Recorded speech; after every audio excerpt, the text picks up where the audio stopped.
difficult history and using archaeology to teach difficult history.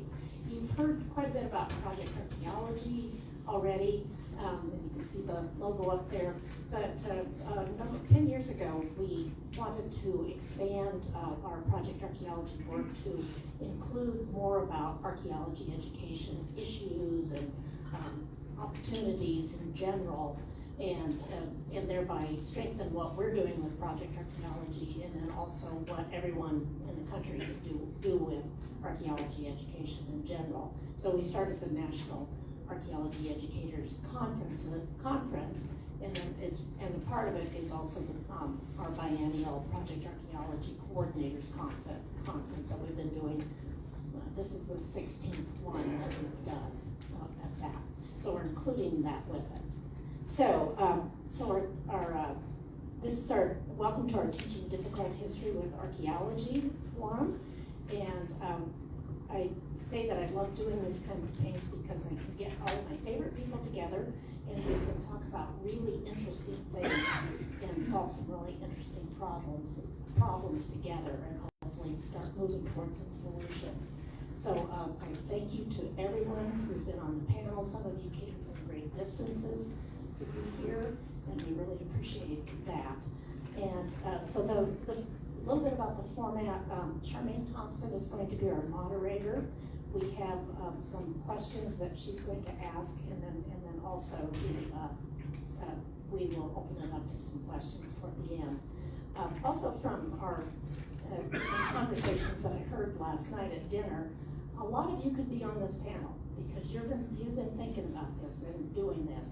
I certainly don't claim to be an expert on this whole idea. In fact, I feel like I'm just making it up as I go along, and I'm looking to everyone here and all of you to figure this out.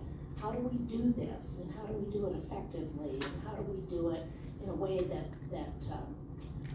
that moves us all forward instead, and not in a negative way. And it's called difficult or hard history for a reason. It's hard. This is really hard to do. So I thank the panel, and I thank all of you for being here and working with us on this today. And with that, I will turn it over to Charmaine. Good afternoon. We gave all of you a copy of this description of difficult history as we're thinking about it today. Have all of you had a chance to read it yet? Have you? Does anyone need one? Okay, let's read over the document together, just to set the stage for what we're trying to accomplish this afternoon. One of the primary purposes of archaeology and archaeology education is to advance cultural understanding. Stepping into the past can make the study of cultural differences less threatening, at the same time illuminating our commonalities. While archaeology seems to be uniquely qualified to impart cultural understanding, it also provides other instructional tools to build critical thinking skills, promote inquiry-based learning in history and science, instill stewardship and citizenship values, and present underserved students with culturally relevant science education. An often unrecognized purpose of history in schools has been to produce good citizens, not just to teach about the past for its own sake. Though all nations have difficult histories, both in terms of national narratives and the experiences of specific populations, the challenges of addressing them in and out of the classroom is relatively recent. As traditional indigenous knowledge takes its rightful place in the narrative of American history, our understanding of the continent's first people can be greatly expanded through archaeology and oral history. Similarly, the seminal contributions of other historically marginalized people, including women, enslaved Africans, and Asian immigrants, can be woven into the fabric of American history. Since 1990, Project Archaeology has collaborated with Indigenous educators and members of other descendant communities to present perspectives and authentic content in curriculum guides and professional development experiences for educators. We encourage educators to include descendant community members in their classrooms if possible, and remote learning technology provides new opportunities to connect students directly to descendants. As we move forward, our goal is to expand and improve collaboration with descendant communities through the program including national leadership, curriculum development, and professional development for educators. And you can see the objectives there on the bottom of the page. We'll start with a round of introductions for our panel. And I'm Charmaine Thompson. I'm a recently retired Forest Service employee. I retired from the Manti LaSalle National Forest in eastern Utah. And there I was an archaeologist and a tribal relations specialist. I'm Mark Varian. I'm a retired archaeologist as of last year. And I began my career at a Caddo site in East Texas. But I moved to Southwest Colorado to work on a project in 1979 that some people would argue is the largest archaeology project ever done in the United States. It was when they built a dam on the Dolores River, and we were salvaging the information from the sites that were being destroyed by that reservoir construction. I briefly did a couple of stints in New Zealand and Australia, and in both places worked with indigenous people. But when I came back from that trip, I ended up getting a job working for the Pueblo of Zuni, which had I think it's right there with the oldest tribally run archaeology programs. It was founded in the 1970s. So I was there for 3 years, and then in 1987, I think it was, I went to this place called the Crow Canyon Archaeological Center, and I worked there for the next 35 years, and was really fortunate for that because one of our first leaders at that organization insisted that we couldn't do archaeology without involving Native perspectives. And so he was a writer, and he'd been the mayor of Durango, and he from the start brought indigenous folks to campus for a lot of different reasons, and that really shaped how we did our work at Crow Canyon. So, is that too long?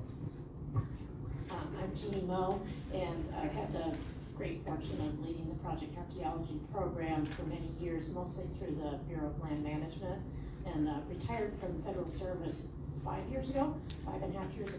And I always said that I love my work so much I would do it for free, and that's exactly what I'm doing. Hi everyone.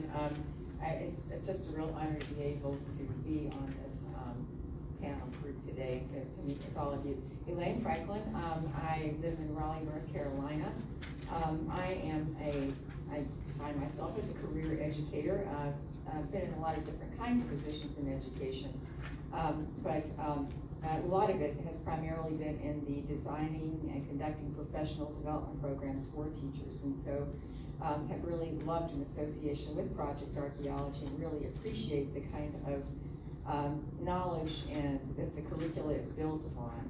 A number of years ago, probably about 35 years ago, I developed a real strong interest in archaeology and understood at that time how it could be used as a tool for understanding what I saw as being hidden histories that I didn't get to learn about in school. And that kind of changed my direction in my career as an educator. So for 9 years, I was director of education at the Crow Canyon Archaeological Center that Mark produced, and I think I became director of education there as he became director of research. So I think we did a lot of learning about how to teach about difficult histories together in that position. And I currently I'm retired, I guess I should say that, from North Carolina State University, and currently serve on the board of the Institute for Heritage Education, along with Jeannie and others. Twochanan Nishla, Tobaha Bashishin, but Anita Shichido, Kia Anita Shnada, Kuta, Sanchla. I'm from the Nearwater clan. My mother is. My father is from the Edgewater clan. My maternal grandfather is from the Folded Arms clan, and my paternal grandfather is from the Towering House clan. That is how I identify myself as a Dene woman. My mother used to say, which means you are a holy, sacred child of Mother Earth. And I love that concept, so I want to introduce myself as Nahokati and currently working as Indian Education Coordinator for Nebo School District. She's so much more than that, though. I'm Darren Perry. I teach at the University of Utah. I'm an author, I'm a storyteller, and I'm a teacher. And I'm always looking for the untold stories. And I think that's what archaeology could do. I was telling Sierra, if I could go back to school again, I'd be an archaeologist. Seriously, I would. Because I'd be looking for those untold stories of history. And I think what you do is really important. Hi everybody, I'm Sierra McLean. My ancestry is from Scotland and Ireland, and a lot of people in my ancestry came over to the New World in the 1600s and probably did a lot of atrocious things. Certainly I've benefited from the privilege of being white and having the ease that comes of that for a long time. And I take that with me as I stumble into trying to do right by helping to tell the lesser told stories.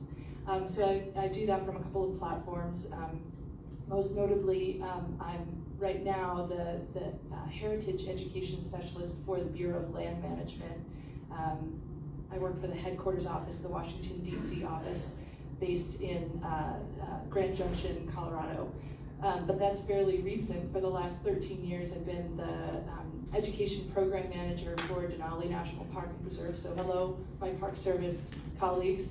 And when I got to Denali in 2011, we did a really good job of telling the stories of the wolves and some of the plants, certainly the geology, and an absolutely atrocious job of telling the stories of the 5 native groups that called Denali home. And we moved the dial a lot on that. There's a long ways still to go, but we made a lot of progress in the last 13 years. It was stumbling, a lot of mistakes, a lot of saying the wrong thing in trying to do the right thing. And so I'm bringing that forward into helping the Bureau of Land Management to continue doing a better job of telling the stories of all Americans.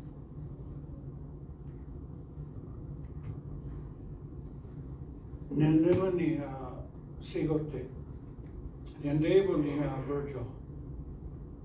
Usmio kikandaveko, mama gategokan, namaswana, namadegopa, namanakap, namagahia. Tayo na wasik mama within. So I said my native name, and then my government name. And it's good to be amongst you, and I'm glad you're able to be in attendance this day, to be here.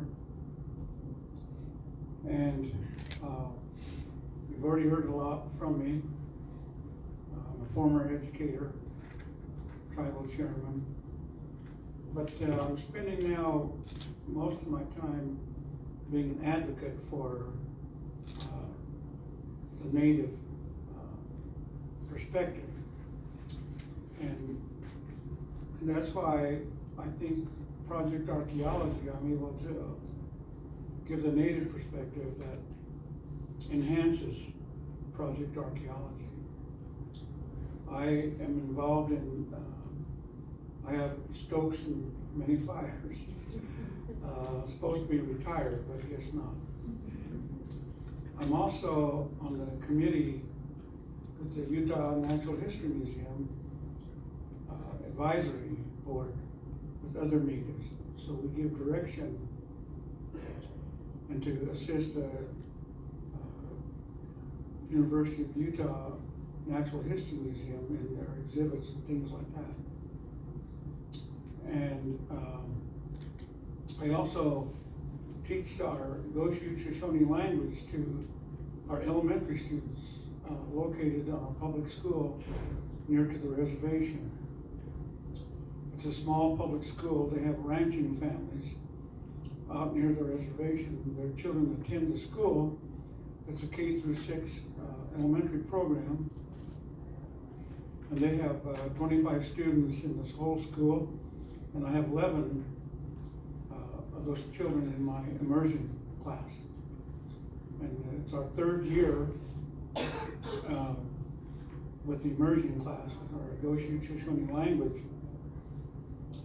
And those kids that are in their 3rd year, they're speaking the language.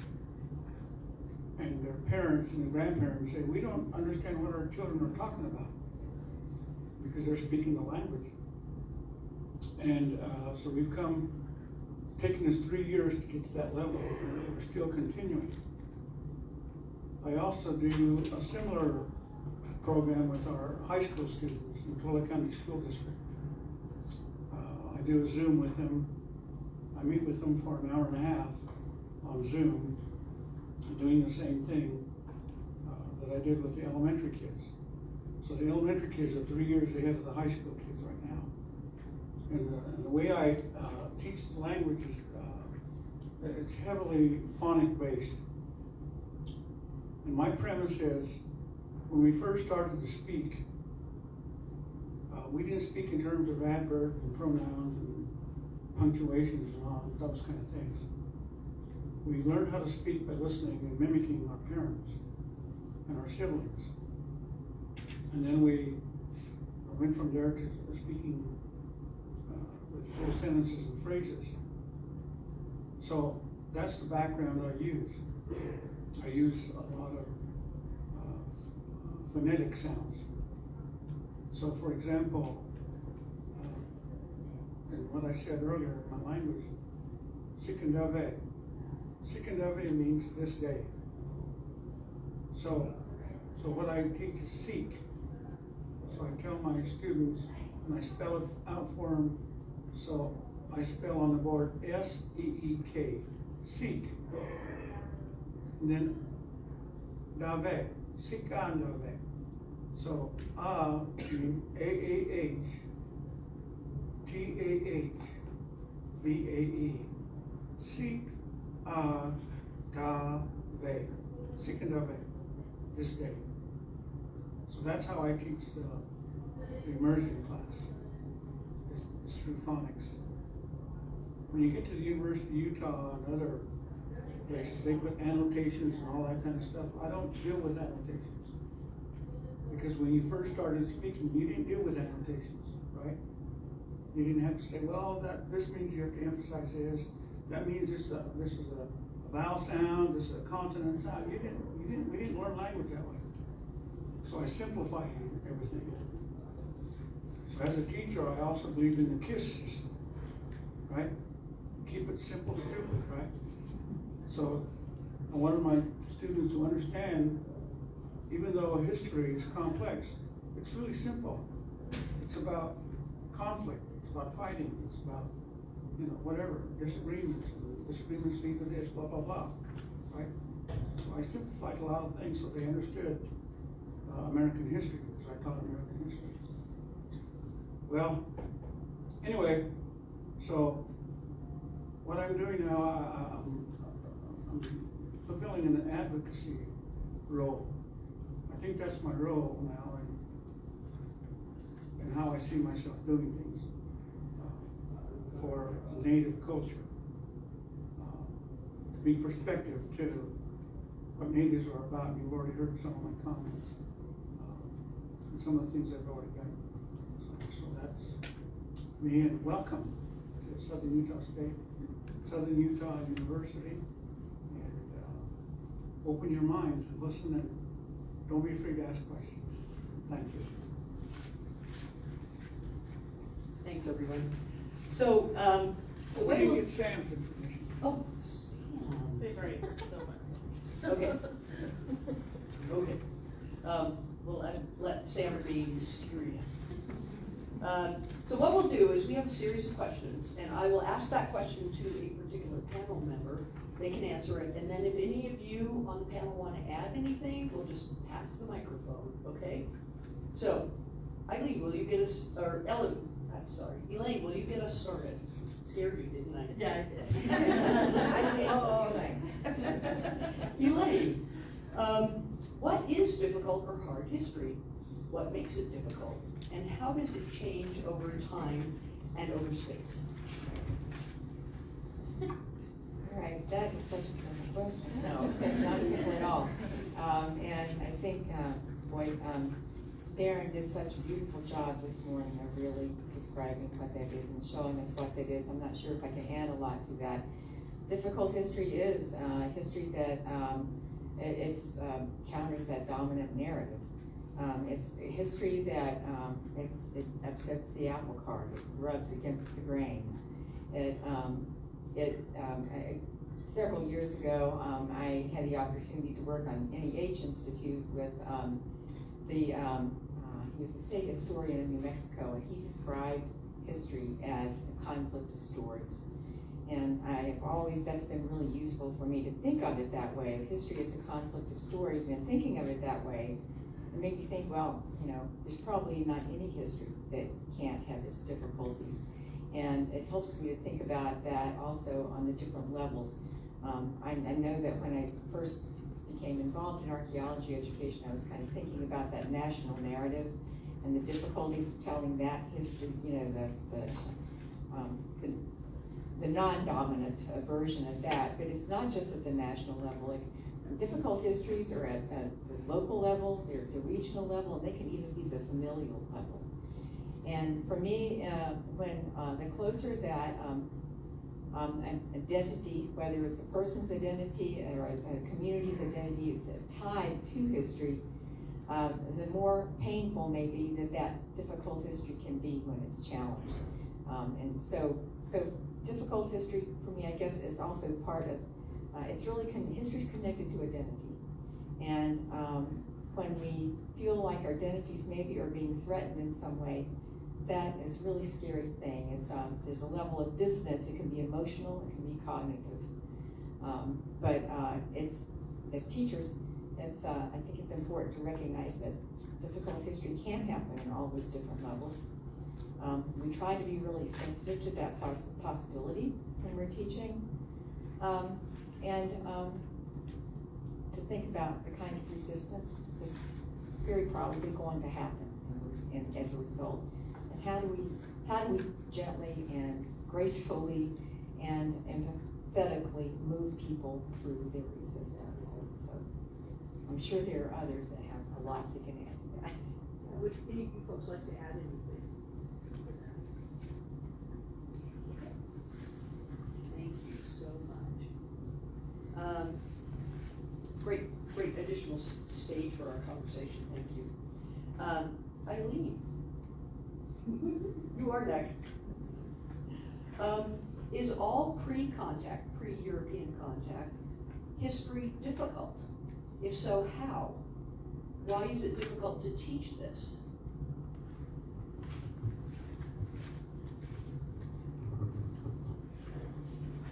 Not all pre-contact history is difficult. We have stories that go back way before there was any European people on this continent.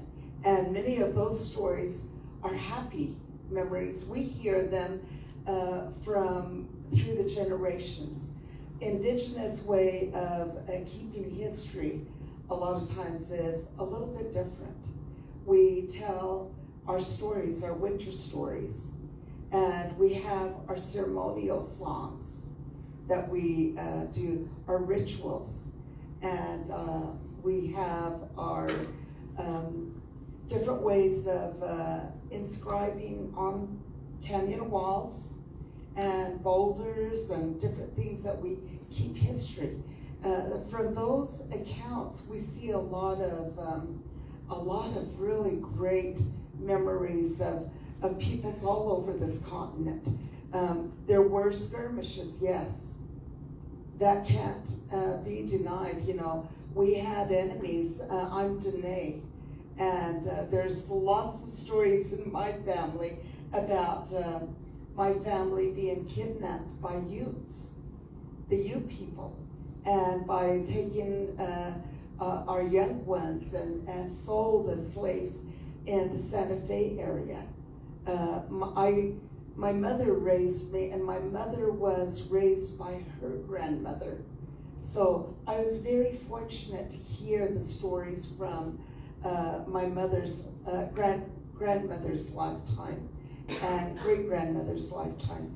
And so there's a lot of stories of celebration, and just like we have today, we have stories today that are positive and really brings joy to all of us. But there are stories today. Look at what's going on in the world. We see even in our own state, conflicts, and especially right now, the voting, you hear a lot of information that's hard to handle, but we have to live with that and learn how to cope with that. Would anyone else like to add anything to that? This group had a Zoom meeting a couple weeks ago, or I don't know how many, 10 days ago, to talk about this, and when I finally piped in, I said it was hard for me as an archaeologist that studies the deep past to think about difficult history, and I have been a part of projects that encountered things that would be more like the difficult history we've been talking about. There was a particular site in southwest Colorado where it appears that this massacre occurred. But what I said to this group was that for me, the most part of being an archaeologist that's primarily focused on ancestral Pueblo archaeology that goes back maybe 4,000 to 5,000 years. It doesn't seem like that kind of difficult history that focuses on these difficult things that happened in the past, and instead this celebration of this culture that developed over these thousands of years. So it is difficult to reconstruct it, though, from the fragments that remain. So there's a lot of other ways you could think about this deep history as being difficult too. Thank you so much. Our next question, for you, Mark. How does the history of archaeology affect the practice of archaeological education? Well, I'm not sure I can answer that. I was as an archaeologist at Crow Canyon, both school-age students and adults came to our campus to learn about the deep history of ancestral Pueblo people, and they went out on sites and participated in the excavations, and they participated in the laboratory analysis. They're not taking students out to the sites on the excavations anymore. We still are, or they still are, excavating a site. But so I hope I don't get too off track on this question. But so it's I taught people who came there, but I was never trained as a teacher. So from the side that you all would know about the being professional teachers, I didn't know that. I just taught from my background as an archaeologist. But the history of archaeology itself has affected how it's taught. And I would say that the archaeologists of the, starting in the late 1800s, when it was sort of born as a discipline, at least in here, up until about the 1960s, it was perceived of as a science.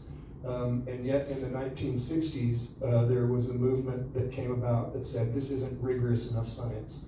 And they labeled that processual archaeology, and they pioneered this, we're going to be more scientific. And in some ways, I think that moved I think some of the archaeologists from the early 1900s up to the 60s, especially working in the Southwest, they all had indigenous friends. They were all influenced by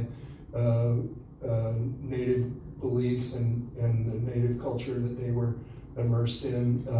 And this scientific approach may have distanced people from that a little bit more, but in the 1990s, there became a critique of this processual archaeology that came out of British archaeologists. It was called post-processualism. And what it argued is that the things you find from the past meant something to the people that created them. And that meaning is critical to understanding the archaeological record. And this strictly scientific approach, kind of dismiss that meaning part of it just to look at scientific stuff. So this post-processualist approach brought meaning, a serious consideration of meaning back into the archaeological record.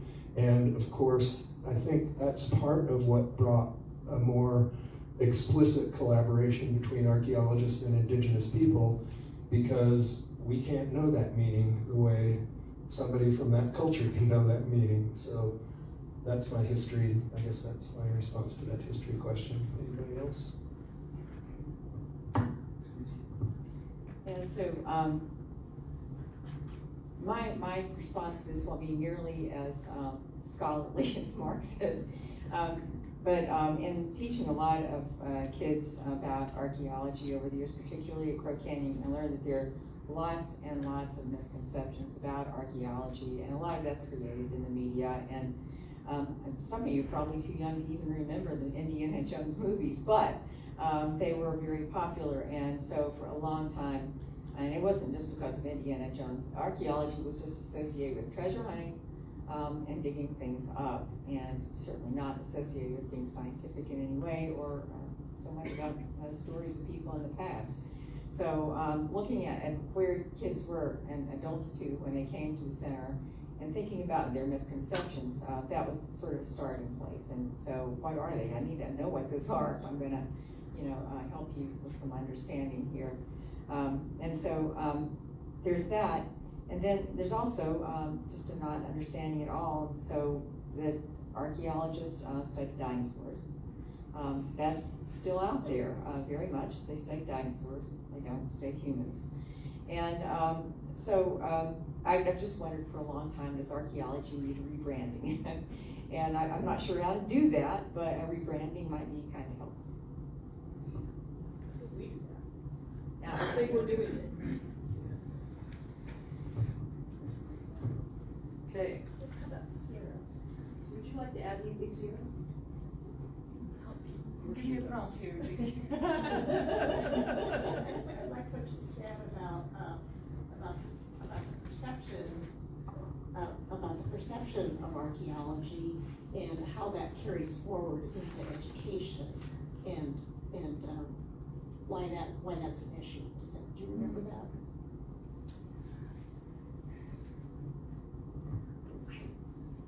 I really don't think I can say it better than Darren did, so I'm going to get his speech and memorize it, and that'll be what I say for the next 10 years. But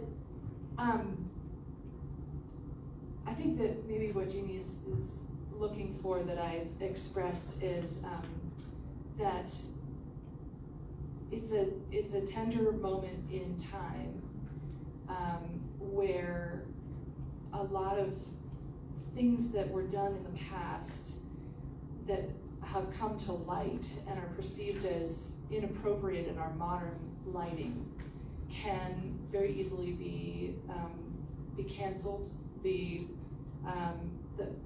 people who might have done those things demonized. And it can be easy to forget that probably a lot of people, the vast majority of people, are good people trying to do their very best within the discipline as they were taught that discipline. And so in the case of archaeology, we need to, I think, look at the past, acknowledge the past, forgive the past. We've talked a lot about forgiveness, that some things haven't been done with the consultation and consent of the descendant communities, but that it's a tool that, like any other tool, can be wielded for good. And I think Darren just really beautifully summed up that we can move forward with an acknowledgement of the difficulties of the way in which it might have been wielded in the past, without throwing it under the bus.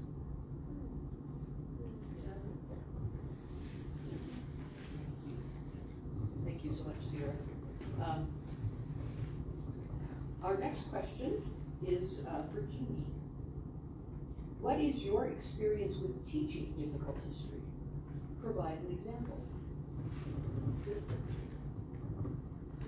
Where should I start? Well, my favorite example, to not make the story too long, in 1999, I was in Louisville, Kentucky, and we were teaching a workshop for teachers and archaeologists who would in turn take project archaeology materials to other teachers in both Indiana and Kentucky. And we were at a place called Farnsley Mormon Plantation on the banks of the Ohio River. And there was ongoing excavations of the areas where enslaved peoples occupied the site, the kitchen areas, I remember in particular, and then some of the other areas around there. And then there's a small museum that was associated with it. So we went to look at the museum, and I was walking around looking at the museum, and I noticed that there was a lot of artifacts with X's in them, like the handles of spoons, metal handles of spoons, or dull knives, not sharp knives, or wooden handles of kitchen utensils, or just little pieces of wood that had X's in them. And so I asked my archaeology colleague, I said, well, what are those X's there?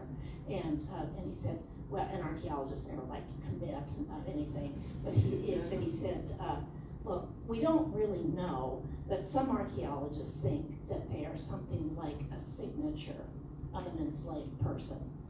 Well, the hair on the back of my neck stood up, and I thought, those may not be signatures, but they mean something. They mean, this is mine, or I am a person. So that, I thought, we have to do something with this, with education. So we got a grant, and we did an investigation of Poplar Forest slave cabin, and it was one of Thomas Jefferson's properties in Virginia, and some really fabulous archaeology done with that piece. And the cabin was, they were prescribed in how they were built, and then the enslaved people were given the materials. You build the house this way. But they were able to situate it so that they could be out of sight of the overseer, and they grew a garden in the back, so soil samples show that.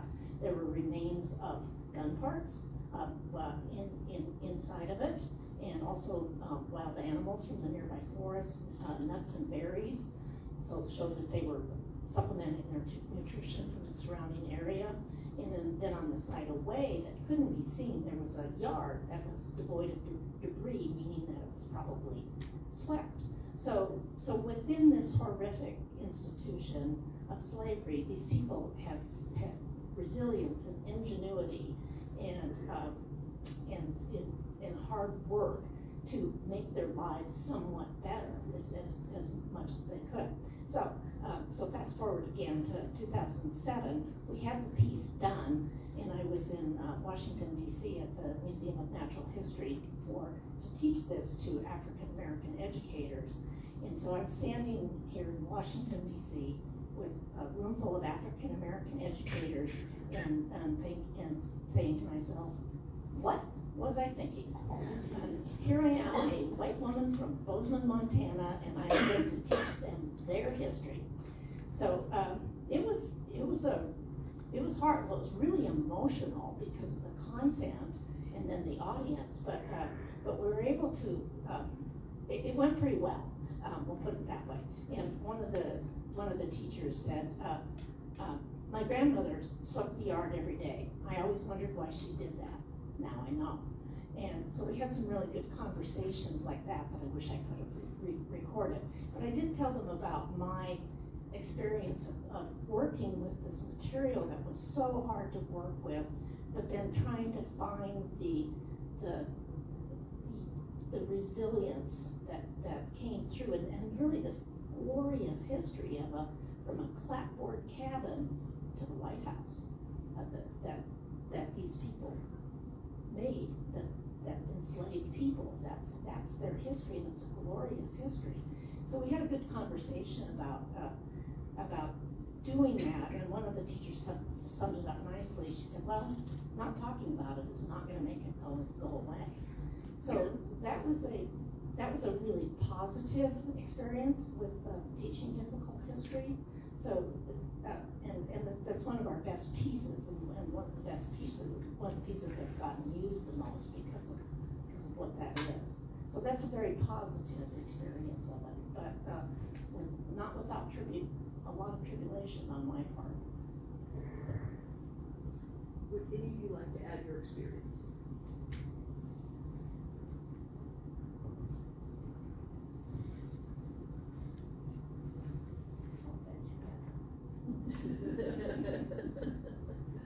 Okay.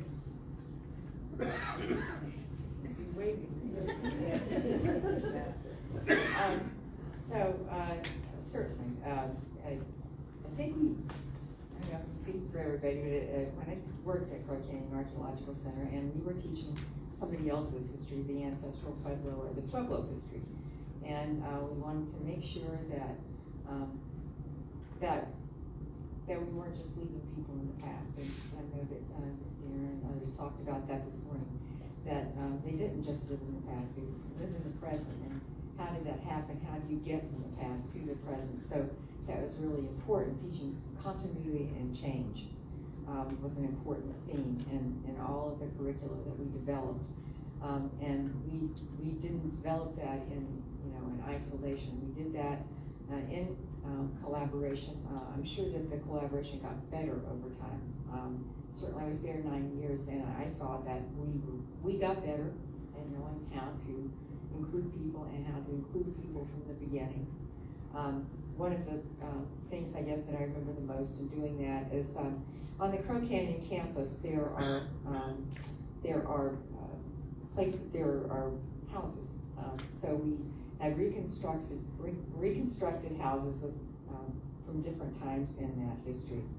And one of the things I've learned as an educational researcher is how important immersion is, what a powerful teaching tool it is. And so we started out with,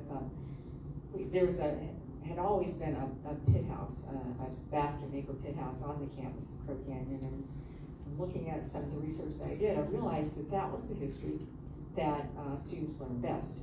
And I thought it would be, because they made trips up to Mesa Verde and saw the incredible cliff dwellings and places, but they were really remembering some of that history in the pit house much better because they've been there. So I said, how do we make that happen? How do we get continuity and change across time?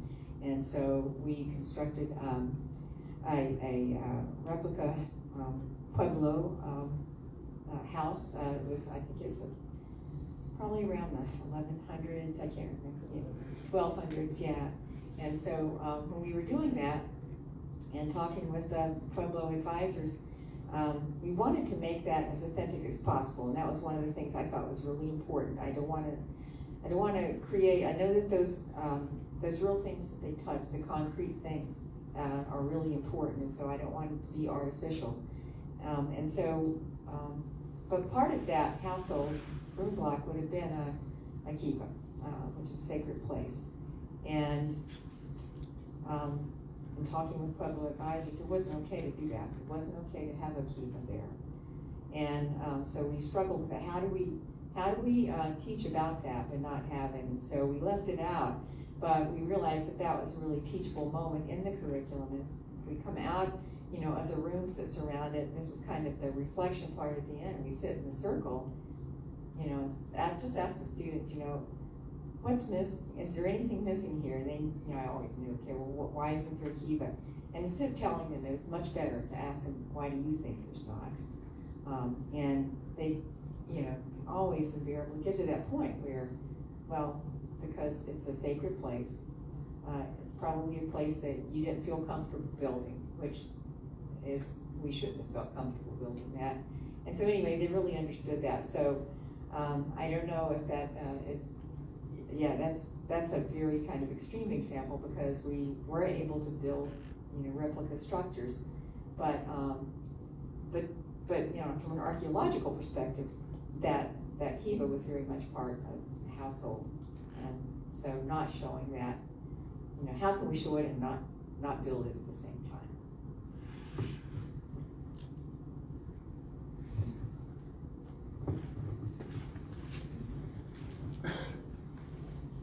a public lands educator, we often would have a fairly short amount of time with our students.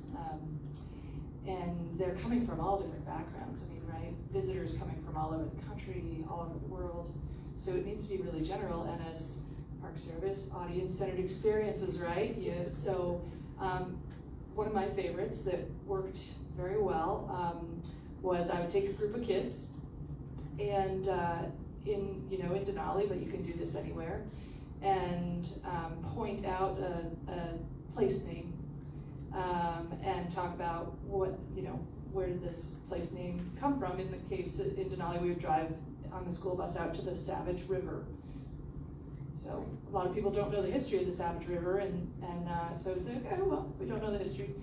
So what's the name of your school? It's Tri-Valley School, right? What if a group of people moved to your town and decided to rename your school Pleasant Valley School? How would you feel about that?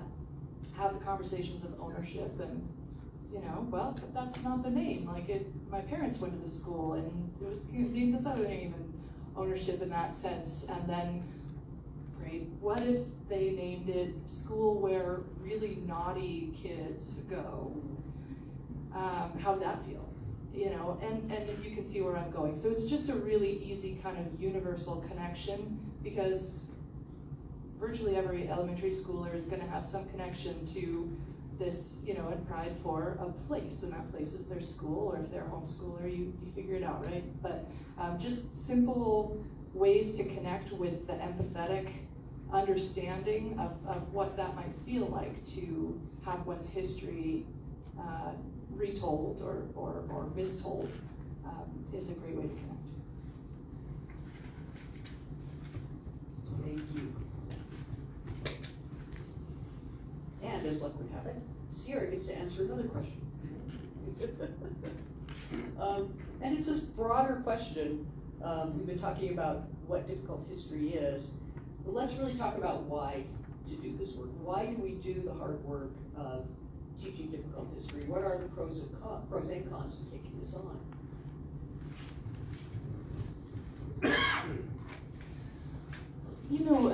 Who said this? Sam, maybe? That just to be human is very difficult, right? When you're in your 20s, it feels like, how are you ever going to get to that place, that thing that you might strive for? When you're in your 70s, you wonder how to make it through the aches and pains as they multiply. I mean, life is difficult, so to a degree, teaching difficult history is a practice in empathizing with ourselves as mortal beings, right? As humans who experience our own challenge. And so right there, you can make a connection to anybody, because everybody has experienced something difficult. So learning the vocabulary to work through those challenges in our own lives, and to be able to cope with them, right, and move forward. There's an analog in everybody's life. So that's one answer. Another is, I think it's at the core of democracy that we are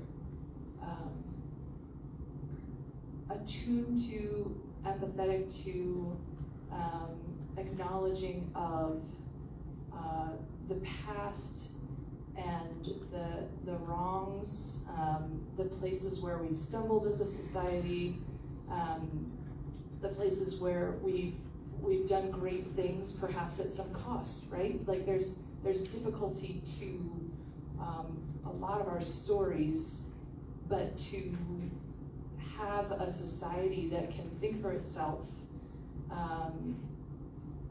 trust in everybody who makes up that society, knowing that that is a constantly changing fabric, in terms of where we're from, in terms of our political perspectives, educational backgrounds, like it's constantly changing. So to be able to have those hard conversations about where we're going, we need to be able to have the hard conversations about where we've come from, and own the negatives that often have come with with the positives, right? Stop there. Don't listen to one thing she said. Who leaves Denali? Or Grand Junction? She was meant to come to us. We know it. Whatever. Let me just add this to that question. Why teach difficult history? I think about the Pledge of Allegiance, which I said faithfully for 25 years. And I believe the sentence that says, and justice for all. Well, who's all? Everybody. And so, why teach it? Because we completely excluded a variety of marginalized people for the history of our country. And so, it should, I like the topic, difficult history, but why is it difficult? Do you feel guilty because your ancestors marginalized some people and erased their culture? I mean, why should it be difficult? We should be able to have conversations about each other and include everybody at the table. And it's hard because we haven't done that. And now we're trying to do it and make it right, which is a great thing. But my goodness, going forward, if we need to give everybody a voice, everybody a seat at the table. And then we won't be talking in 20 or 30 years about how hard it is to talk about hard history. We can talk about the history of our country, good, bad, ugly, it's all. And it's all in our family dynamics, everything is there. We still love them. Man, I have some difficult relatives I gotta live with. So, I don't know. But Denali, serious? I want to add something. You know, I never understood my mother when she would say certain things. One of the things that she would always say is, you learn more through the negative experiences that you encounter. There's nothing like death or suffering or something really bad happening to you that will change the way you look at life. It will set your priorities in order within hours. It will reset and calibrate you. It will change your actions. It will change the way you think. It will forever teach the lesson of that hardship. The United States needs to really look at that, because when it comes to difficult history, it is those marginalized communities that really suffer. We need to have it taught because there are impacts and ramifications of that history. And to be able to heal, we need to talk about it and be able to embrace everything so that we can stand out in front of everyone and say, this is who I am, and not be afraid and of the things that we're hiding in the closet and the things that come and bite us when we least expect it. Just one quick thing, I agree so much with everything that's been said. I just want to say kind of one word, and that's power. For me, history and power are very much connected, and the omission of of people's history can result in the omission of their power in the present, and that I don't like to think about anyone being powerless. And then I think there was one other thought I had, and I probably already lost it. And what we want is students and citizens who can approach the past on its own terms and be willing to change their minds, change their opinions based on new information and new perspectives. That's what we're looking for here. And I think archaeology can be a tool for doing just that. And just tagging on, there's a story that was told this morning, I guess, about, Darren, you told about one teacher said that she was, you only had one experience where a teacher was concerned about what kind of history is being told.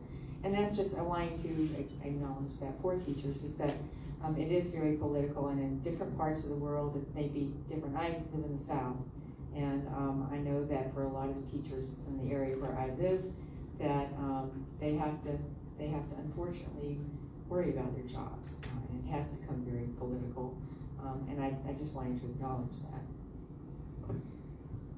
This discussion reminds me of a quote I came across when I was an undergraduate and just starting in archaeology, and it bears on both the why teach difficult history, but also why teach the things we can celebrate about our history. And it's a quote by William Faulkner, and he said, "The past isn't dead, it isn't even past." And what he meant was, all of us, every one of us, the way we are is the culmination of our past. That's what shapes us into who we are, and that's a pretty damn good reason to teach history.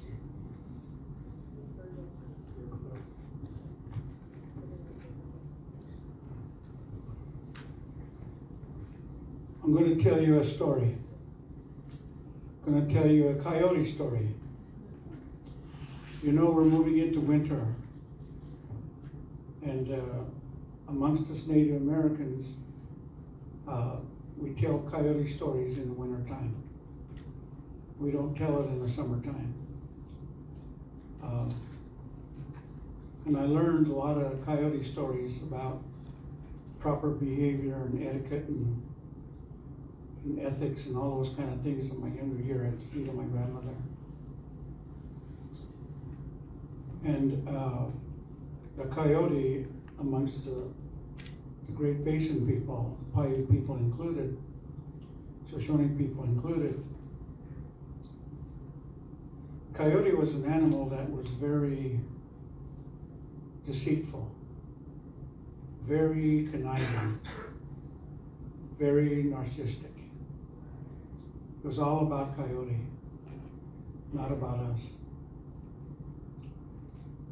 And so, when coyote came around, other animals were very delirious and were distrustful of him because they knew coyote. And he was an individual. If you had a skill in the craft and he wanted it, he took it from you. But he didn't immediately, he asked you first. So he turned on his charm and all those kind of things that people do to one another in order when they're trying to get something from you.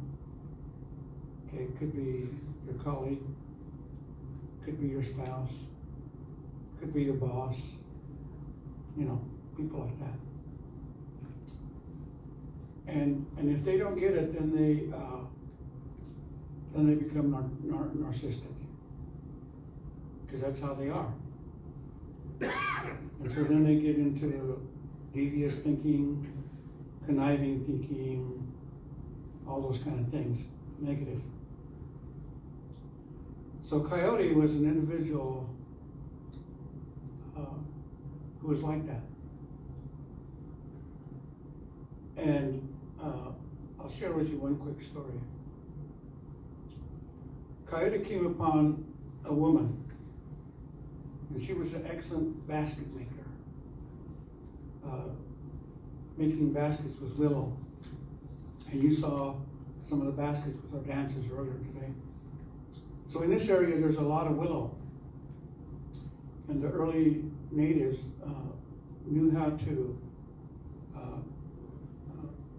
use willow in order to make cradles, burden baskets,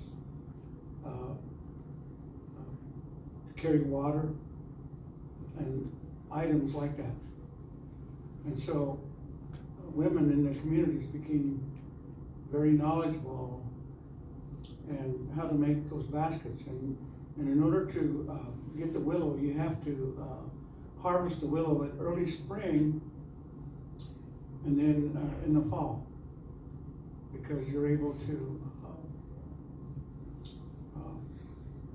bend the willow and cut the willow and all those kind of things, and it's a lot more pliable as opposed to harvesting the willow in the summertime.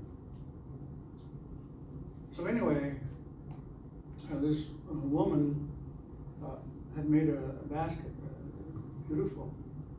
And Coyote wanted the basket. And she told him, no, you can't have a basket. So before he asked, he did all the other charmful kind of stuff. And then when she told him no, he said, oh, I want that basket, I'm gonna get that basket. So he went into his devious ways, you know, being typical Coyote. He thought, I'm gonna make life miserable for her. And I'm going to get that willow. So in order to make, once you strip the willow, you make string with it in order to make your baskets. Because when the willow is pliable, you can bend it and turn it the way you want because it's wet. And so, and he wanted that willow, so he said, I'm gonna give her. So at nighttime, Willow, the Coyote snuck up because the willow was being, it was being pliable, it was in water. So the woman could make the basket. So the Coyote took the willow and he peed in it. He peed in the water. So nowadays, when natives work with willow, because of the resin that's in the willow to make it pliable, it smells like pee. You stick your hand in the water, your hand smells like pee. That's a Coyote story, right? So what does that teach? What does that story teach? Is it difficult to teach that story because you're talking about pee to students? See, when you talk to students, whether in the elementary school or the high school, they only pick out the stuff that they want to hear.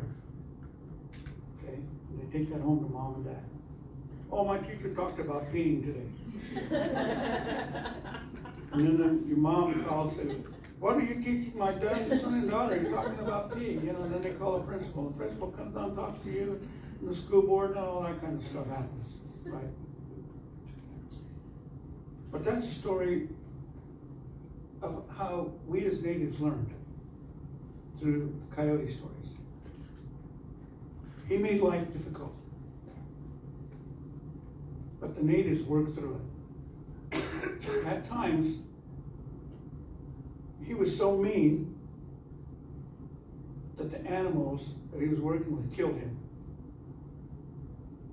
Because he was an ass. So they did away with him. But Coyote was well liked. Kind of like the narcissistic person we hear about on the news all the time. I don't know why people like him, but they like him. Nevertheless. Because animals at the time were supernatural. They were gods. So maybe the mosquito felt sorry for Coyote. So the mosquito always brought him back to life. Resurrected him. That's how much power that they had. And so Coyote, being like he was, you know, continued to do what coyotes do. So I learned those stories from my grandmother a long time ago. So difficulty is something that we live with. It's only difficult if we make it difficult.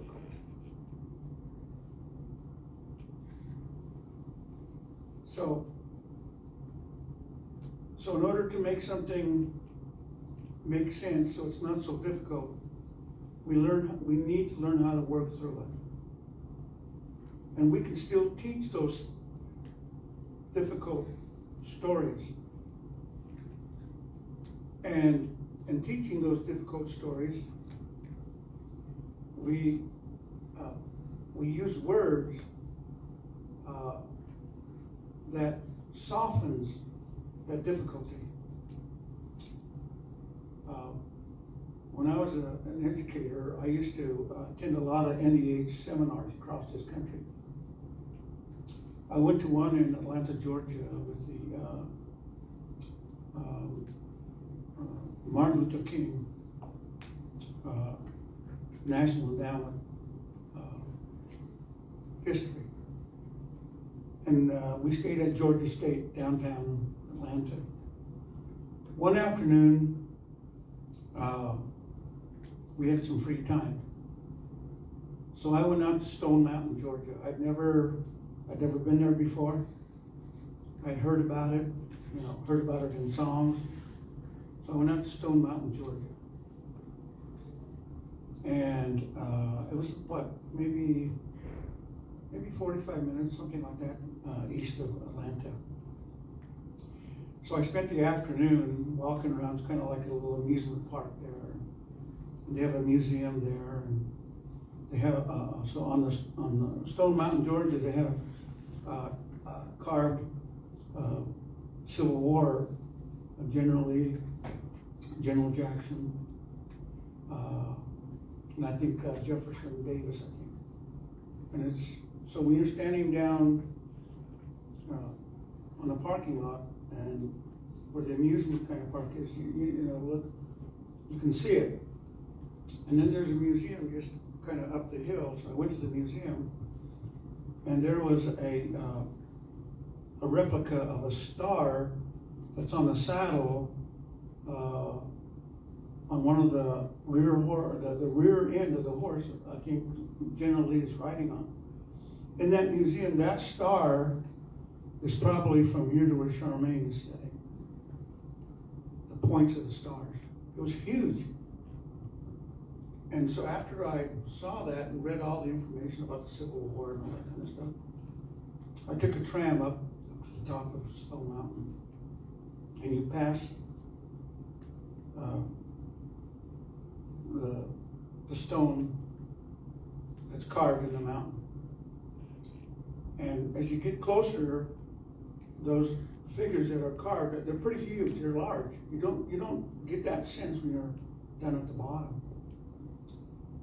And anyway, so I stayed and walked around and went to the museum and sat through all the videos and stuff like that. It was interesting as I sat through the videos. The story was told from a Southern perspective. And I had never heard that story before. I'm a history teacher. I studied Civil War in order to teach my students. And I had not given the perspective of the Southerners. It was always from a Yankee perspective, the Northern perspective. And it dawned on me the issue that the states had with the Northerners and why they got into the Civil War and so on and so forth. Anyway, that gave me a lot of food for thought because I had never seen that side. And I'm a Westerner, right? And we're in the Wild West, okay? So the Easterners think of us as Wild West. And I stayed that evening, and they had a light show with all the music and stuff, and then, the laser lights going all over the place. It was pretty cool, trying to look at it. So it was good entertainment. So the first half, they projected like a movie onto Stone Mountain. And it was all about the South. Everything that the Southerners, and I'm looking around and I thought, am I in the right place? I thought, you know, this is America. United States of America. I'm looking around. And I didn't see any reaction, you know, from the audience that was out there, because we were on the grassy knoll. There was no, it was kind of like, you could just take a chair or a blanket and sit and watch. And then they had an intermission. So at the intermission, I went and got me a soda. And then they started the laser show again, and then they started this, the second half of their presentation. Now they started to tell the North story. The story that I'm aware of. And then they started to mesh the two stories together, North and South story. And what the Northerners did to the Southerners in order to bring them back into the States and stuff like that. So when I came back from that experience, I now had a better, broader perspective of the Southern perspective, their opinion, why slavery and all that kind of stuff. And it opened my eyes and it opened my mind. And so then, from that point on, that was the story that I told to my students. The story dealt with truth. The story dealt with a reconciliation. How reconciliation had to take place from the southern states with the northern states, and the northern states with the southern states. And because of the reconciliation, we are one country. So in that similar light, that's the story we need to tell. And we tell that through Project Archaeology. We tell that with the native perspective and the truth and the reconciliation that comes. So that's what we need to do. And leave the difficulty behind. Because we will understand the difficulty. Going forward, we need to do the truth and reconciliation. Canada, and what they did with their reconciliation, the boarding school, they're light years ahead of the United States. But we need to follow their example. But the First Nation people are the ones that brought that forward to the government, the decision makers in Canada. And the decision makers in Canada agreed with the First Nation people, and they reconciled. It was difficult. There were difficult stories dealing with children. And First Nation people, along with others, they didn't commit genocide. That's what the government did. But they were reconciled. And reconciliation takes healing. So there's a lot of healing going on in Canada. So in our story, that's what we need to do. But the coyote, he makes things difficult. But we can reconcile. Thank you.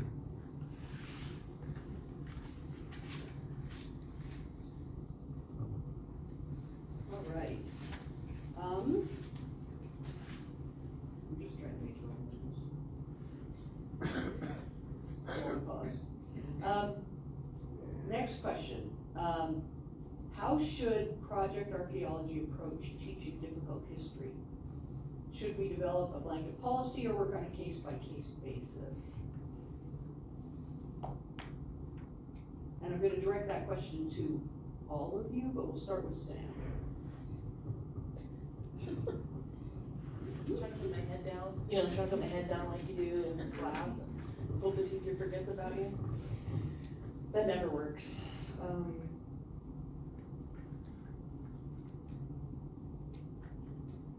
my gosh, these are huge questions to answer in a second.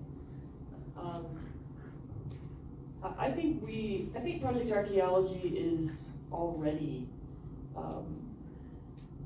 has already been doing this. I feel like this has already been happening for a really long time. It's just that I think in the last few years, we've been thinking about it maybe more specifically. And I think that this whole discussion actually, I think, emerged when we were working on another curriculum series that isn't out yet, because we need to have these discussions and we need to move that dialogue further along. But this came up then, and it was that concept of that there was some people on the team that are like, well, maybe we should just not include any of the journal entries or references to conflict on the plains, because we might offend someone. And that just, that just didn't sound right at all to any of us. And so I think that because of that, it's like this idea, and I've had this discussion with Eileen too, is I think back to the previous question about the cons, I was just thinking, and it kind of fits together to me, but as I'm always asking teachers, what prevents you from talking, like really talking to your students? And Elaine just said, well, people are scared to lose their jobs, it's one thing. But I think there's probably a number of reasons why teachers might be hesitant to talk about these things that we've been talking about.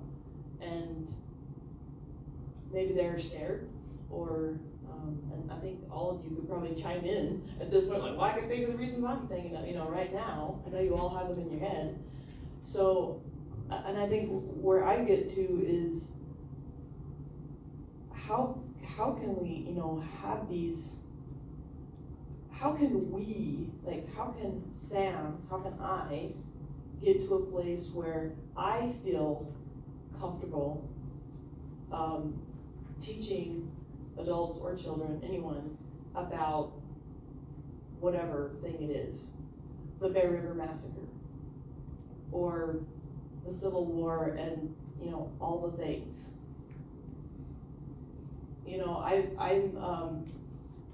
I'm getting my PhD right now in history, and I've been reading countless numbers of books and primary documents about Native American history. And it's brutal, you guys. It's my mind blows up just reading and thinking about it all the time.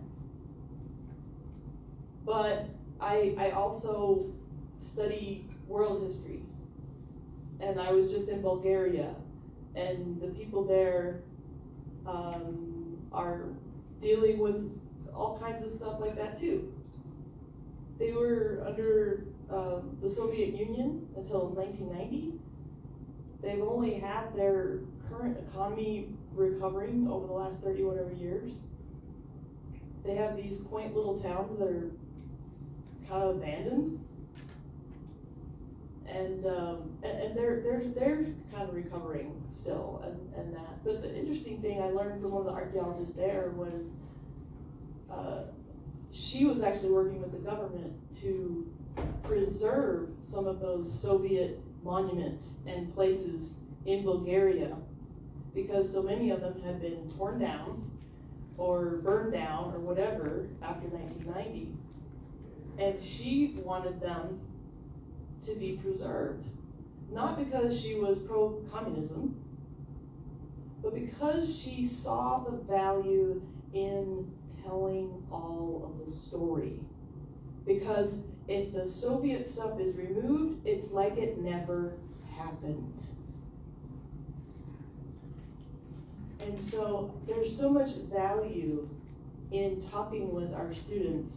I taught concurrent students for a long time, or for several years, and that's one of the things they love about going to my humanities course. It's not because I'm the best teacher in the world, it's because I created that course completely around conversations about all this. And it's so funny because at first they're like, my teachers lied to me. They never told me anything. They hid everything from me. But it's kind of like Darren said, he's not going to go necessarily into a third grade class and maybe share the intensive dialogue that he shared with us today, because they might not be able to totally ingest all of that. However, it doesn't mean you can't talk about the bigger picture of that, to have those conversations. Because, again, these kids are coming to me and they're 11th graders and they feel like they've been, totally ignored their whole education or something. And they're just hungry to talk about this stuff because nobody ever talks to them. Just talk, hear them and talk to them, and hear them and talk to them. They just don't get that, and they value it so much, and they learn so much from that experience of having those conversations. And yeah, they get mad, and it's difficult, but it's, I don't know, it's just the best way in the world I've ever seen to do education, is for kids to have those conversations and ask their own questions. The same thing with Project Archaeology. That's what we do. We invite inquiry, and the students become part of that conversation.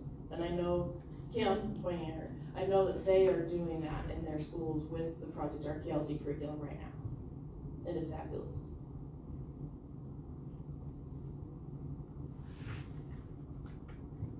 Would anyone like to add anything to that? Okay.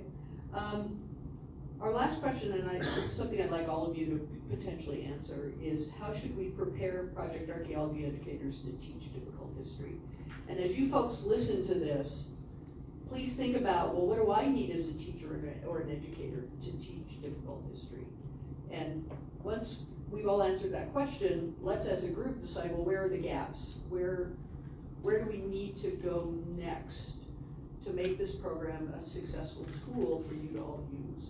How's that? Okay, excellent. So, who would like to start? How do we best prepare Project Archaeology educators to teach difficult history?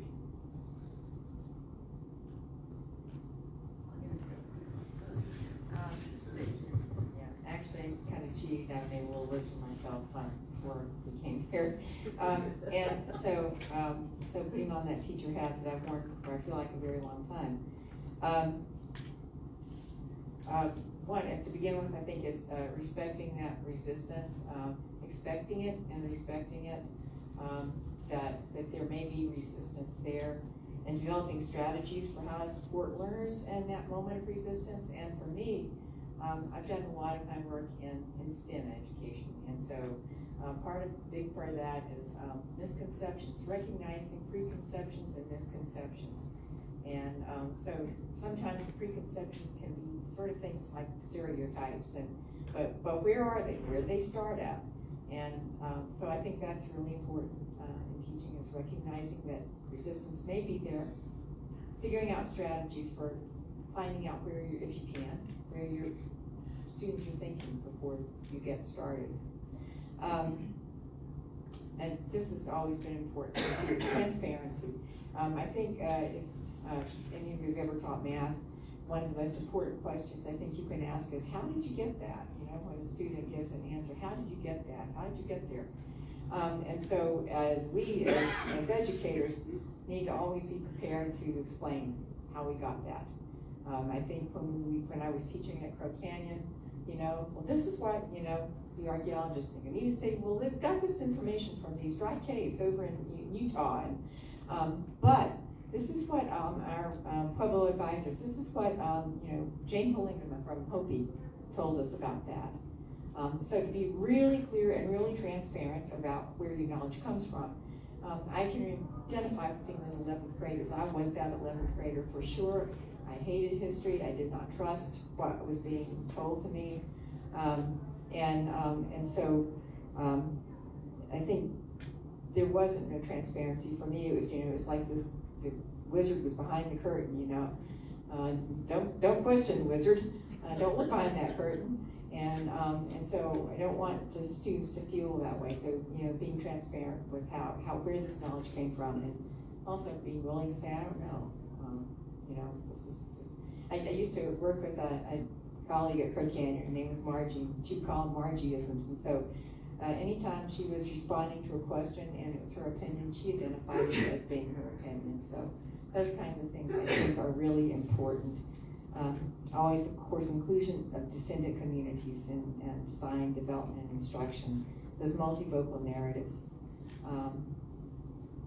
And I really like the inquiry approach that Project Archaeology includes, because in inquiry, that's really helping students arrive at the answers by themselves, not telling them what the answers should be. That's all I got. I'm glad you brought up the idea of resistance. We looked at a really interesting article that that makes it difficult as a learner is that sometimes you have to give up cherished historical knowledge about maybe your own ancestors or your own nation or something like that. So it's a loss. So learning can be a loss too. So I think recognizing that that's the case is also really important.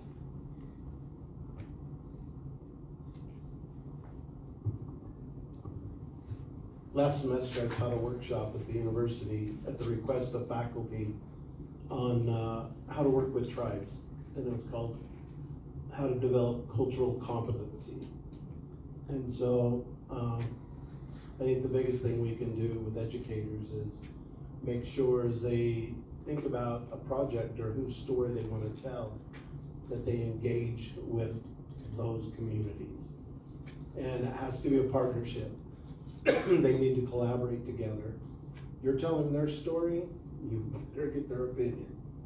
And then if they give it, great. If they don't, then find another project. Because you don't have the ability or right to tell somebody else's story without their permission. I just have always thought that. And not only indigenous people, but other marginalized communities. We just need to make sure that they have all the tools necessary. And and I didn't tell you earlier, but if anybody wants a copy of my talk or my cultural competency training thing, I will email all of it to you. I want to be a resource for you. So there's that.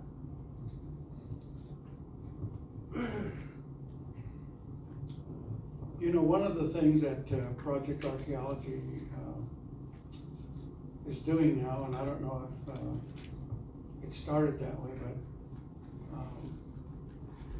I've always recommended that wherever we hold our seminars, that we include the native tribes that are in that area, so they could tell their story. Not all natives are on board in wanting to tell their story. So we gotta respect that. And even now, when I visit in powwows or meet other natives somewhere, that's an area that they don't wanna talk about. And I understand that, I respect that, and I get it. So I don't go there. And then you have Native educators such as myself and Darren and Eileen. We are probably more open and wanting to share our perspective about Native culture, Native traditions, so you could hear the story from our perspective. And so those Native tribal individuals in your geographical area, you need to contact them, see if that's something that they would like to maybe be a partnership with, in order for them to come in and tell their story. Because natives in the Northeast have a different story than us wild, wild west people out here, right? Or the Great Lakes people. So they have their story. But how typically a story is told, they put us all in the same pot and say, well, they're all the same. That's typically how it's told, historically. But we all have our own story. So when, 2 summers ago, we did a workshop, 3-day seminar in Elko, Nevada. So in order to include the Timok tribe, I went over there and at least a good 6 to 8 months before we were going to have have a seminar in their area, I went and spoke with the tribal council. Elko, Nevada is about 3 miles west of Salt Lake City. And so I drove over there and got on their agenda, because the tribe they have monthly meetings, and they have different groups come in and make a proposal. So I got on their agenda and I said, look, we're going to be coming to Elko, and we're going to be bringing some information to teachers about project archaeology. So I told them what project archaeology is about. Then I said, we'd like to include the Timok tribe. So they listened to me, and so when we did our seminar, one of the ladies from the Timok tribe came and gave a presentation and brought a lot of the crafts that the Shoshone people, the Eastern Shoshone people do in Elko, and spent the time talking to the teachers. We also had a drum group come and do some honor songs like you saw today. And that drum group was out of Wahi, Nevada. Wahi is located on the Idaho-Nevada border, which is located about an hour north of Elko. And so they came and did their songs. So, and then the Timok tribe gave us, the teachers there, a cultural dinner. Provided a cultural dinner for them. And that's what I had asked them in the tribal council meeting, if they could do that. So they could get some native cuisine. And then we had an individual come and sing a couple of songs, and then we had a circle dance with the teachers, with the singer.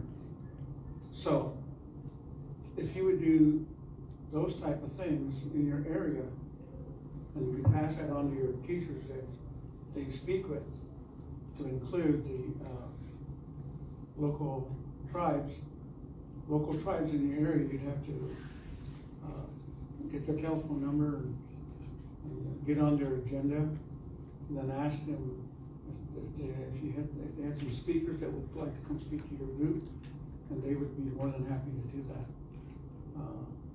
So that'd be one way to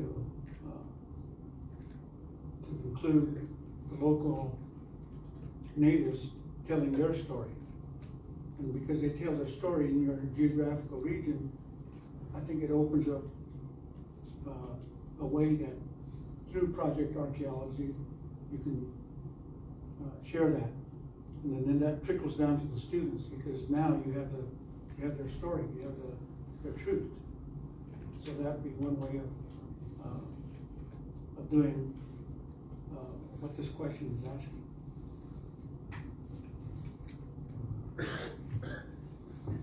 I have one thing to add. I was thinking about this. Many times when we tell how to prepare project archaeology educators to teach difficult history, we often center our stories around dominant communities, dominant society. one of the things that we Indigenous people can teach dominant society is that sometimes we humans need to not center human in stories. This continent, what I hear in the public school system is a lot of historical information, history taught. And it's taught over the 250, 60 years, since the ratification of the Constitution. And who are we centering there? Whose story are we telling? We really need to go back. If we're really going to teach the story of this land and this place that takes such good care of us, provides so abundantly for us, Mother Earth, Father Sky, provides everything necessary to sustain us as the five-fingered people, all human beings, no matter what gender, what color, what nationality, what financial status you are in. We need to look at this from the viewpoint of centering land and environment, and what land and environment has seen and shown us, and giving that, amplifying that voice. That really tells the story of this land. It tells the story far better than us individually telling our stories. That's what I love about Project Archaeology.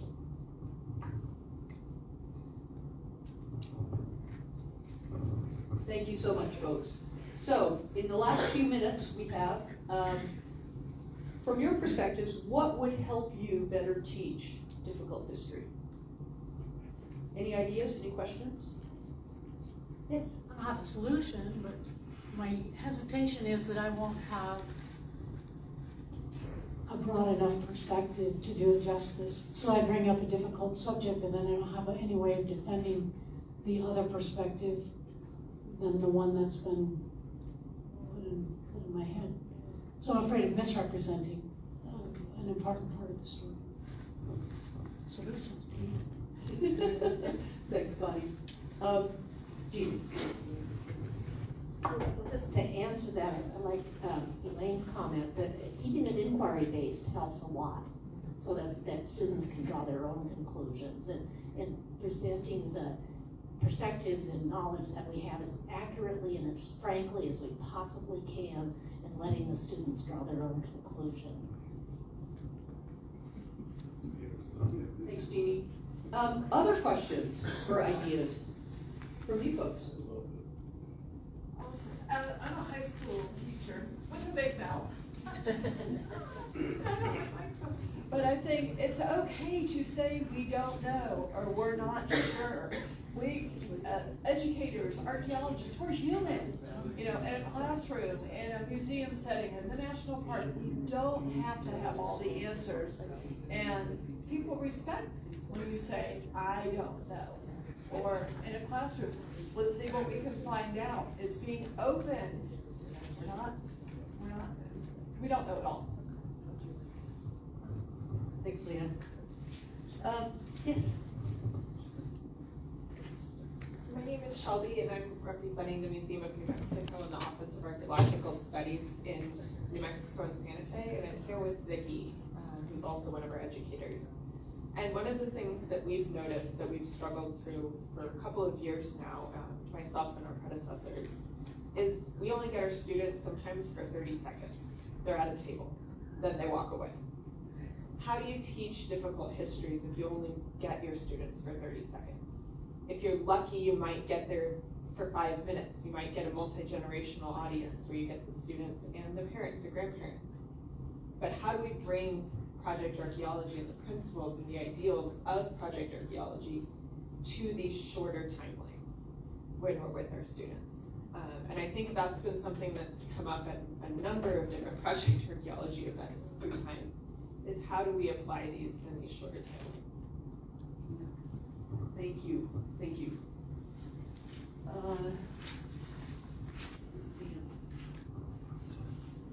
I'm kind of echoing everybody over here again, but, I know a lot of you are working in public lands, in that kind of, public archaeology environment, and, I will say one thing, this is kind of where you are, Shelby, but not, this is a little bit off, but, but, I've heard this a lot from public lands folks that are doing, archaeology education in that format, and I'll just share this quick story to kind of respond to that, is I went with Eleanor Tom, who was here this morning. I know, I was crying. I was with her at a third grade, it wasn't third grade class, it was the entire third grade of one of the elementary schools here in Cedar City. And we went there as kind of a precursor for them going out to visit a site with Forest Service archaeologists. Okay, so this is the context. And I think we only had an hour with them at the school. And Eleanor and I went, she set up her things, and she had no microphone. It was a room like this, and they were just packed in there. And it was the last hour of the day. Okay, think of it, third graders, about 100 of them, last hour of the day. Okay, this wonderful, cute little lady stood in front of them, no microphone. She's not the loudest person. She had her baskets and things. They were silent listening to her. They weren't fidgeting, they weren't jumping up and down, they weren't rolling on the floor, they were listening to every word she said. They went on this trip with the archaeologists, the Forest Service archaeologists, the next week, like 4 days later, out to a petroglyph site in this area. And I got a call from this archaeologist the next day. I don't know what you told those kids, but I have never had kids that quiet at an archaeological site. And they just kept talking and talking about what Grandma said. She shared with them her story about when she was a little girl out there in that exact place that they went with her grandparents, or her grandmothers. Her grandmothers told her that that was a special place and she couldn't be loud and jumping around because she would wake up spirits there that might do her harm and follow her home. And she remembered that.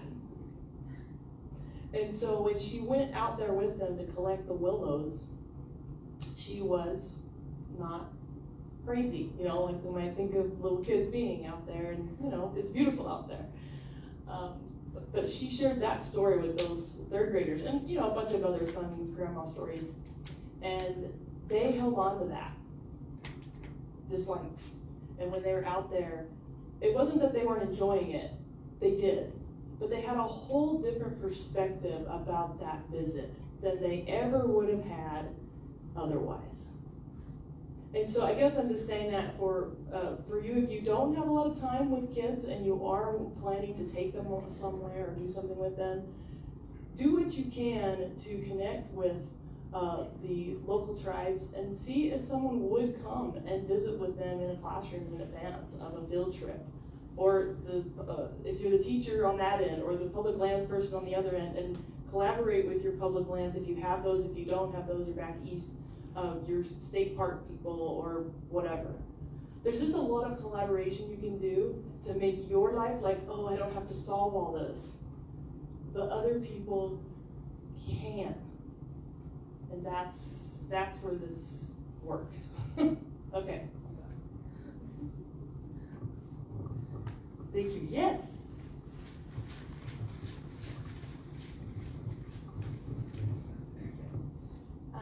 Within the government agencies and even the tribal governments, there seems to be a lot of change and turnover in leadership. So my question is, how do you ensure that a program is going to be sustainable? Okay. Are you looking at me? Oh, well, You know, you bring up a very significant point. In our tribe, we elect new leaders. We stagger our election every 3 years. So when I was on the tribal council, we have 5 tribal councilmen. And within our executive group, the 5 councilmen, we elect 1 tribal chairman from within our group. So that individual is a tribal chairman for until the next election happens. And so the tribe is always at the mercy of the tribal council. And so that's a real situation that happens in what we call Indian country throughout this whole, land as well as Alaska. And so in order to keep that contact, you need to go back and visit the next tribal council and say, the last tribal council, we had some excellent response. We had individuals come and talk to our school, and I know there's some new leadership aboard. We would like to continue that relationship. So, so if we would, with this council, we're asking maybe for you to help us out and to continue that. So, and then you just leave it up to them, and then they'll decide. But it's also in your approach. That's an interesting dynamic when you talk to tribal council people. We as natives, we have been lied to forever. So what we do is we read your body language. We read your facial expressions. We read your intonation of your voice. Because that's how we communicate with one another, right?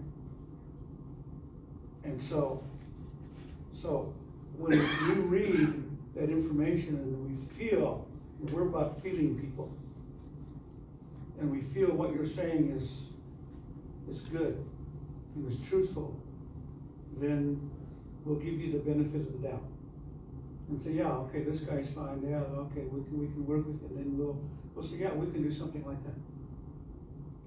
So the tribal council, you need to talk to the tribal council and to let them know your feelings and your thoughts and how their being included will help you express your educational needs to your students, and then they'll say either yay or nay. But that'd be a suggestion of how to do that. Does that make sense? I've got something to say. Relentless succession planning. Never stop. Doesn't matter where you're at in your career. You have something to pass on. You have something to hold on to. I can't speak more. My experience with the government has been that it's not good. In fact, it's terrible at succession planning. And so I will say that in Denali, I wasn't going to let that ruin my program. So I, in my 13 years, for example, most students can't come to Denali National Park, so they can either come on an overnight trip, which is hard when you don't have a dorm, and it's really expensive to stay locally, or you reach them via video conference. So when I started in 2011, the park ran about 5 multi-day youth programs per year. None of them were directly serving underserved youth. That wasn't even a thought. And there was no distance learning. And when I left, we were running 30 multi-day youth programs per year, about half of which were specifically for underserved youth, particularly Alaska Native. And I was told, well, we'll try to hire someone to fulfill your position. I was like, oh, no, it's not gonna work that way. So, wrote out a full game plan for how my successor could carry that programming forward.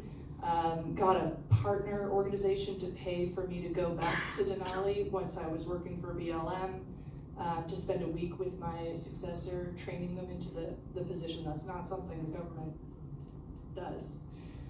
But I made it happen. So you need to know that what you're doing is worth the time to invest in sustainability.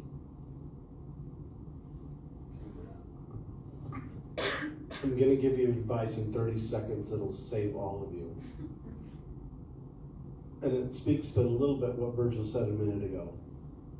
Not everything has to go to the tribal council. Okay? There's certain things that I talk about. I can give you 95% of Shoshone culture and history. There's certain stories, there's certain things that you would probably need buy-in from the council. But don't sit here thinking, oh my gosh, to collaborate with a group. I collaborate with Elaine and Virgil all the time. And as a community member, if I want some information, I would go to somebody in your community that has that knowledge already. You're not asking them for this great dark secrets of Hopi. You're asking them maybe about a specific area or story that they could speak to. And so don't get hung up on, oh my hell, I've got to go meet this tribal council, which is a scary deal. I was on it for 20 years. It's a scary deal, and it changes. So just when you think you've got it figured out, if that's the way you want to do it, it'll change. And everything you did might go away. So find a community member, find an advocate like a Virgil or Elaine in your community. And that's why I think we make ourselves so available, because we want to share this rich culture that's not protected by, certain things we can do or say or talk about. But most of it is culture that we are more than willing to share with you. So find that person in your communities that can help. Real quick, this is for you all to react to. My dealings with the tribes, I almost never dealt with the tribal government, but within the tribal government, there is almost every tribe in the Southwest now has a historic preservation office. And that historic preservation office has much more continuity than the tribal council. And so most of my dealings went to the tribal historic preservation officers in those communities. So I don't know what y'all think about. Or they have educational people. Yes, right. In the tribe. I mean, Sierra described it. She was there 13 years, so she provided 13 years of continuity in those programs. And I've run into the same things with the tribal historic preservation offices, but did I get that right? You did, and we have Patty Timbibu Madson's ours. I think she's been it for 50 years, and she's gonna be it till the day she dies. And so she's there, she'll always be there, I think, so. But yeah, develop a relationship with them. But find a community member too that has that knowledge also. Yeah, right. Thank you very much. Please thank our panel for their insights. And thank yourselves for your insights and questions too. And hopefully we can just continue this dialogue as we go through the next couple of days. So, we are done. As Charmaine said, we think that this is just the beginning of the conversation, and my bracelet says investigate, so that's what we're doing. That's what we're going to do here, so we're going to investigate this issue and continue these conversations and broaden them out. So thank you to the panel for being part of this, and thank you to all of you for your questions and for being present. Onward.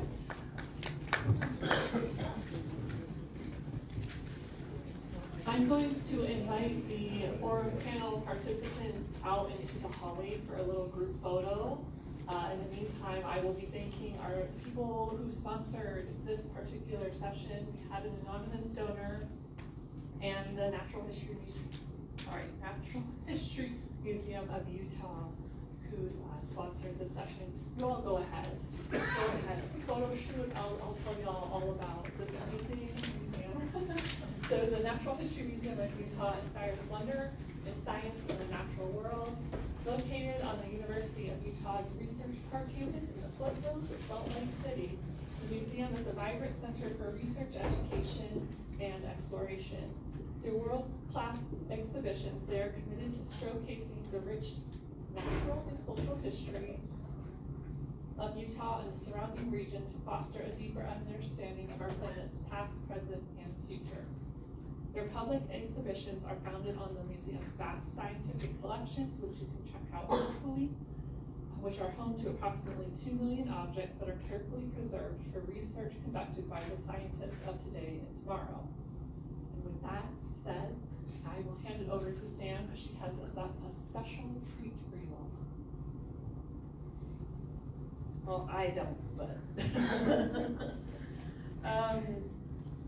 But this is a special treat. I would like to introduce to you Lydia Fisher. She is 14 years old.